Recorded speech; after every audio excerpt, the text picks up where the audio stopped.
হজরত বিলাল রাদিয়াল্লাহু তাআলার ইসলাম গ্রহণের ঘটনা। হজরত বিলাল রাদিয়াল্লাহু তাআলা জন্ম নেন সৌদি আরবের পবিত্র মক্কা নগরীতে। জাতিতে তিনি একজন আফ্রো আরব। পিতার নাম রাবাহ আর মায়ের নাম হামামা। তার পিতা একজন কৃতদাস হলেও মা হামামা ছিলেন শাহজাদি। শাহজাদি কেমন করে গোলামের স্ত্রী হলেন সেটা জানতে হলে আমাদেরকে একটু পেছনে ফিরে যেতে হবে। মধুর আজানের ধ্বনিতে সমগ্র ধর্মপ্রাণ মুসলিমদের হৃদয়ে আকুল হয়। যে মানুষটি সর্বপ্রথম এই পবিত্র আজান কণ্ঠে ধারণ করেছিলেন তার নাম হজরত বিলাল রাদিয়াল্লাহু তাআলা আনহু, ইসলামের প্রথম মুয়াজ্জিন। আজ আমরা তার জীবন কাহিনী জানব ইসলামের জন্য আমৃত্যু লড়াই করে যাওয়া এক সাহসী যোদ্ধার কথা। শেষ নবী হজরত মুহাম্মদ সাল্লাল্লাহু আলাইহি ওয়াসাল্লাম জন্মগ্রহণ করেছিলেন 570 খ্রিস্টাব্দে। সেই বছরেই আবিসিনিয়ার বাদশাহ আব্রাহা তার বিরাট হস্তি বাহিনী নিয়ে পবিত্র মক্কা নগরী আক্রমণ করে। হস্তি বাহিনীর ভয়ে আরবরা ভয়ে আতঙ্কিত হলেও আল্লাহর ঘর রক্ষার ব্যবস্থা করলেন আল্লাহ তাআলা নিজেই। হস্তি বাহিনী সহ আব্রাহা পরাস্ত হল। এই ঘটনার কথা মুসলমানদের পবিত্র ধর্মগ্রন্থ পবিত্র কোরআন শরীফে সূরা ফিলে উল্লেখ করা আছে। আরবি ফিল শব্দের অর্থ হল হাতি। যুদ্ধে পরাজিত হয়ে আব্রাহার সমস্ত বাহিনী পালিয়ে গেল। যারা পালাতে পারল না তারা আরবদের হাতে বন্দী হল। এই বন্দীদেরই একজন ছিলেন বিলাল রাদিয়াল্লাহু তাআলার মা হামামা।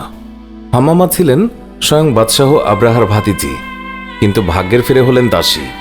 সম্ভ্রান্ত কুরাইশ বংশের এক ব্যক্তি খালফের ঘরে তার স্থান হলো বাদী হিসেবে। সেখানে আবিসিনিয়ার আরেক দাস রাবাহ কাজ করত।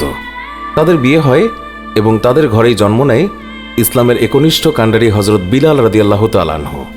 হজরত বিলাল রাদিয়াল্লাহু তাআলার চেহারা মুবারকের যেই বর্ণনা পাওয়া যায়, একজন আফ্রো আরব হিসাবে তার গায়ের রং ছিল কালো, দেহের গঠন ছিল লম্বা, মাথায় ঘন কালো চুলে তিনি লাল খিজাব ব্যবহার করতেন। বাবা মায়ের স্নেহের ছায়ায় শিশু বিলাল তিনি বড় হচ্ছিলেন। হঠাৎ করে বিলালকে এতিম করে তার মা বাবা পাড়ি জমান না ফেরার দেশে। এর আগে বিলালকে রেখে যান মনিফ খালফের কাছে। একজন কৃতদাসের ছেলে হিসেবে তাকেও কৃতদাস হতে হলো। বিলাল সেইভাবেই চলছিলেন। একদিন মারা গেলেন খালফ। মনিফ হলেন খালফের পুত্র উমাইয়া। উমাইয়া ছিলেন নির্মম। বিলালের উপর নেমে আসলো এক অকথ্য নির্যাতন। কিশোর বিলালের কাজে এতটুকু ভুল ত্রুটি পেলেই তাকে অমানবিক নির্যাতন চালাতো উমাইয়া। জুলুম আর অত্যাচারের মাত্রা বেড়ে গেল আম্মারও। তারই মতো একজন হতভাগ্য কৃতদাস আম্মার পরে নবী সাল্লাল্লাহু আলাইহি ওয়াসাল্লামের সাহাবাদের একজন হয়ে ওঠেন এবং তার হাতে স্থাপিত হয় ইসলামের প্রথম মসজিদের ভিত্তিপ্রস্তর। আম্মারের কাছে বিলাল রাদিয়াল্লাহু তাআলা শুনলেন মহানবী সাল্লাল্লাহু আলাইহি ওয়াসাল্লামের নাম। দুজনেই সিদ্ধান্ত নিলেন ইসলাম গ্রহণ করবেন। একসময় সেটি করেও ফেললেন। বিলাল রাদিয়াল্লাহু তাআলার ইসলাম গ্রহণের খবর আর চাপা রইল না। মনিব উমাইয়া এবার হাজার গুণ ক্ষিপ্ত হলেন। বিলালের উপরে সে অত্যাচারের মাত্রা আরও চরমে পৌঁছালো। তাকে বলা হলো জন্তুর মতো চার পায়ে চলাফেরা করার জন্য। আদেশ অমান্য করলেই শাস্তি। কখনো বা বিলালের গলায় দড়ি বেঁধে ছেলেদের হাতে তুলে দেন। ছেলেরা তাকে মক্কার রাস্তায় টেনে হিঁচড়ে যেখানে সেখানে নিয়ে যায়। অজ্ঞান হয়ে যায় বিলাল। উমাইয়া বিলালকে লোভ দেখান ইসলাম ত্যাগ করলেই উঠিয়ে নেবেন শাস্তি, নতুবা মাত্রা আরও বাড়বে। কিন্তু বিলাল তার আদর্শ থেকে সরেন না এক চুলো। প্রাণের চেয়েও যে আদর্শ বড়। ফলাফলে আরও খেপে যান উমাইয়া। নির্যাতন ক্রমে বেড়েই চলল। এবার বিলালের বুকে ভারী পাথর চাপিয়ে তাকে মরুভূমির অগ্নিতপ্ত বালুর উপরে চিৎ করে শুইয়ে রাখা হলো। বন্ধ করা হলো খাবার। চাবুকের আঘাতে আঘাতে তাকে জর্জরিত করা হলো। ক্ষত বিক্ষত দেহে ছড়িয়ে দেয়া হলো লবণ। কখনো বা চুবিয়ে রাখা হলো পানিতে। অসহ্য যন্ত্রণায় কাতর হয়েও নিজের আদর্শকে অস্বীকার করলেন না একটিবারের জন্যেও। মনে মনে শুধু আল্লাহর কাছে প্রার্থনা করে যান একদিন নিশ্চয়ই এই যন্ত্রণার অবসান হবে। বিলালের উপরে এই ভয়ঙ্কর নির্যাতনের খবর গেল নবীজি সাল্লাল্লাহু আলাইহি ওয়াসাল্লামের কাছেও। কেঁদে উঠল তার অন্তর। ভাবতে লাগলেন যে কি করা যায়। সাহাবীদের সাথে আলোচনা করলেন। হজরত আবু বকর সিদ্দিক রাদিয়াল্লাহু তাআলা আনহু নবীজিকে বললেন, যেমন করেই হোক আমি হজরত বিলাল রাদিয়াল্লাহু তাআলা আনহুকে মুক্ত করে আনবই ইনশাআল্লাহ, যত টাকা লাগে লাগুক। আবু বকর গেলেন উমাইয়ার কাছে। কিন্তু উমাইয়া জানতেন আবু বকর ইসলাম গ্রহণ করেছেন। তিনি বুঝতে পারলেন আবু বকর বিলালকে ক্রয় করে মুক্ত করে দেবেন। তাই তিনি আবু বকরের প্রস্তাবে রাজি হলেন না। হতাশ মনে ফিরে এলেন আবু বকর। এবার এগিয়ে এলেন নবীর চাচা হজরত আব্বাস রাদিয়াল্লাহু তাআলা আনহু। তিনি বললেন, আমি যেহেতু এখনো ইসলাম গ্রহণ করিনি, তাই উমাইয়া আমার কাছে বিলালকে বিক্রি করতেও পারে। আর হলোও তাই।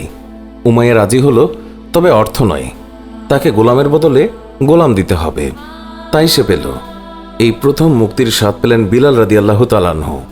রাসূলুল্লাহ সাল্লাল্লাহু আলাইহি ওয়াসাল্লামের সহচর্যে তার জীবন একেবারে বদলে গেল নতুন করে।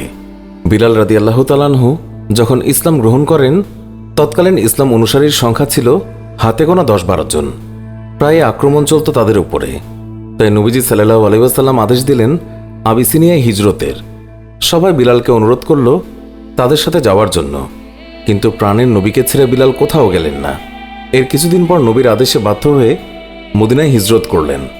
কিছুদিন পরের কথা, নবীজি সাল্লাল্লাহু আলাইহি ওয়াসাল্লাম মদিনা সফরে গেলেন। নামাজ পড়ার জন্য মসজিদ তৈরি হলো, কিন্তু সমস্যা দেখা দিল লোকজনকে একত্রিত করা নিয়ে। কি করা যায় তাই নিয়ে ভাবতে লাগলেন সবাই।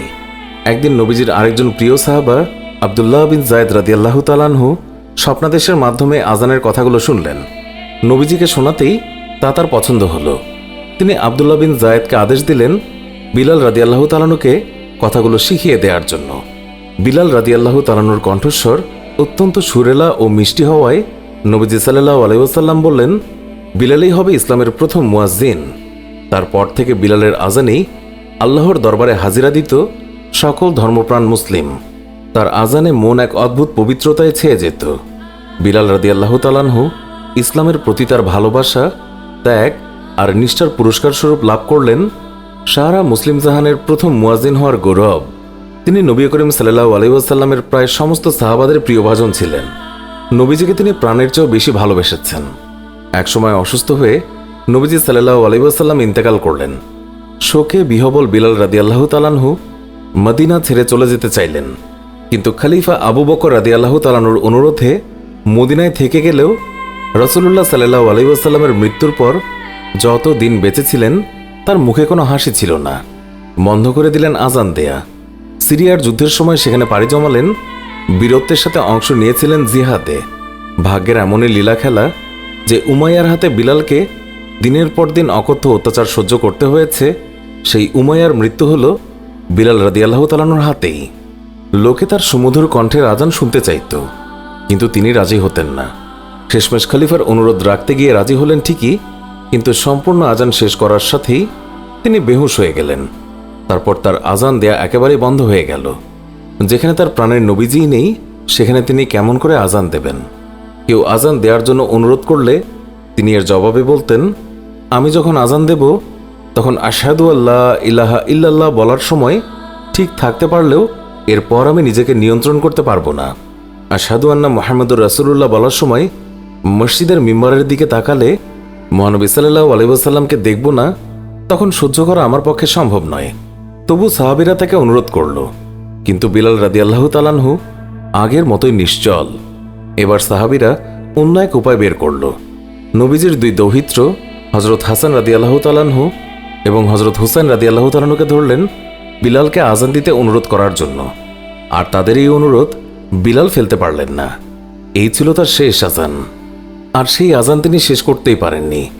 আজানের মাঝেই তিনি অজ্ঞান হয়ে যান। এরপর মদিনা ছেড়ে তিনি চলে গেলেন সিরিয়ায়। রাসূলুল্লাহ সাল্লাল্লাহু আলাইহি ওয়াসাল্লামকে ছাড়া তার জীবন অসহনীয় হয়ে উঠেছিল। একসময় চিরবিদায়ের ডাক এলো। দমেস্কের ফাওলান নামক স্থানে 641 খ্রিস্টাব্দে মৃত্যুবরণ করলেন ইসলামের প্রথম মুয়াজ্জিন হযরত বিলাল রাদিয়াল্লাহু তাআলা আনহু। তাকে দাফন করা হলো ফাওলানের বাবুর সেগির গোরস্থানে। আল্লাহর রাস্তা আর নিজের আদর্শের জন্য আমরণ লড়াই করে যাওয়া সেই অকুতভয় বীর সৈনিক আজও সেখানে চিরনিদ্রায় শায়িত আছেন। যতদিন এই আজানের ধ্বনি বাজবে ততদিন তিনিও বেঁচে থাকবেন মানুষের অন্তরে। প্রিয় দর্শক, এর সাথেই শেষ হচ্ছে আমাদের আজকের ভিডিও। ভিডিওটি ভালো লাগলে লাইক দিন আর আমাদের অন্য ভিডিওগুলোও দেখুন। ভালো লাগলে আমাদের চ্যানেলটি সাবস্ক্রাইব করতে ভুলবেন না। এখনকার মতো বিদায় নিচ্ছি। দেখা হবে আবারও নতুন কোনো ভিডিওতে। সবাই ভালো থাকবেন। আল্লাহ হাফেজ।